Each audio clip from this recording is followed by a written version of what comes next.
మోదీ కోసమే రూపొందించారా? బీజేపీ అగ్రనాయకత్వ ఆలోచనలకు అనుగుణంగానే ఎన్నికల షెడ్యూల్ తయారైందా? 3 కీలక రాష్ట్రాల్లో విపక్షాన్ని చెదరగొట్టడమే లక్ష్యమా అంటే అవునంటున్నారు రాజకీయ విశ్లేషకులు. తమిళనాడు, ఏపీ, తెలంగాణలో బీజేపీకి బలం లేదు. అక్కడ ఒకటే దశ పోలింగ్. 162 సీట్లున్న బెంగాల్, బీహార్, యూపీల్లో ఏకంగా 7 దశలు. బీజేపీ మళ్లీ వేళ్లు ఉనుకోవాలని యత్నిస్తున్న ఒడిశాలో 4 దశలు. ఒక్కో రాష్ట్రంలో ఒక్కో తీరు. దేనికి ఒక లాజిక్ లేదు. సార్వత్రిక ఎన్నికలు ఏప్రిల్ 11 నుంచి మే 19 దాకా జరగనున్నాయి. ఎంతో శ్రమించి పరీక్షలు, భద్రతా బలగాలు, పోలీస్ సిబ్బంది, రాష్ట్రాల పరిధులు, అవసరాలు, ఇబ్బందులు అన్నీ దృష్టిలో ఉంచుకుని ఈ షెడ్యూల్ను రూపొందించినట్లు ఎలక్షన్ కమిషన్ చెబుతోంది. కానీ పరిశీలించి చూస్తే ఇంత సాగదీతకు ఇవేవీ కారణాలుగా కనబడవు.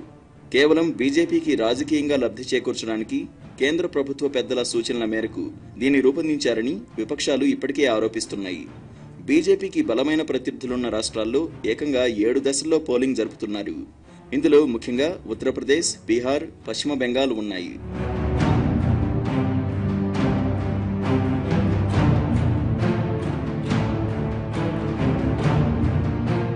ఈ మూడింట్లో మొత్తం సీట్లు 162.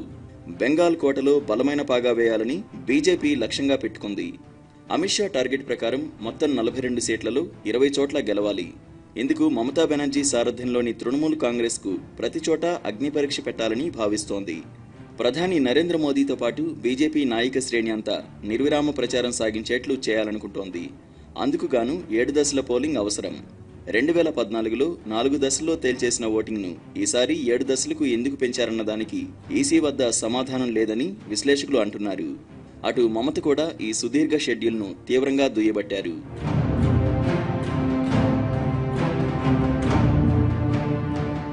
ఇక కుల సమీకరణాలు ప్రబలంగా పనిచేసే బీహార్లో ఆర్జేడీ, కాంగ్రెస్ కూటమి సమరోత్సాహంతో ఉంది.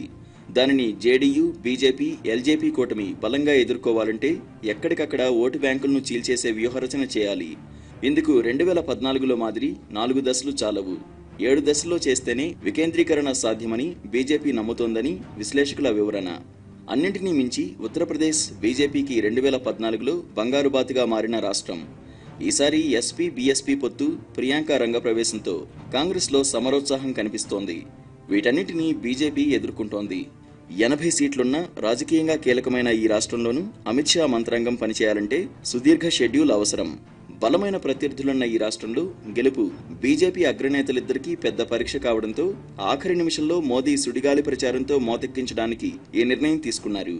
దీనికి తోడు అయోధ్య వివాదంపై మధ్యవర్తుల కమిటీ పరిశీలన కూడా ఆ సమయంలో పూర్తవుతుందని, ఓట్ల పునరేకీకరణకు దోహదపడుతుందని బీజేపీ నమ్ముతోంది అని జాతీయ వార్తాపత్రికలు సైతం వార్తా కథనాలు ప్రచురించాయి.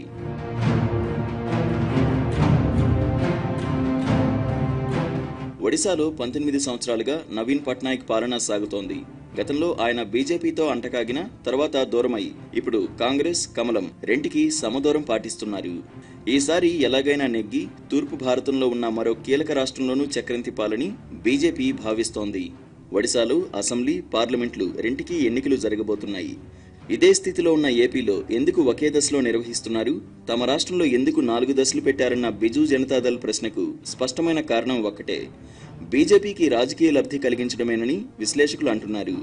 ఈ కారణాలతో పాటు బహుదశల పోలింగ్ వల్ల విపక్షాల నిధులు ఆవిరైపోయి చతికిల పడిపోతాయని, కేడర్ను నిలబెట్టుకోలేని పరిస్థితుల్లో పోలింగ్ రోజున మేనేజ్మెంట్ సులువవుతుందని కూడా బీజేపీ అంచనా అని వారు పేర్కొంటున్నారు.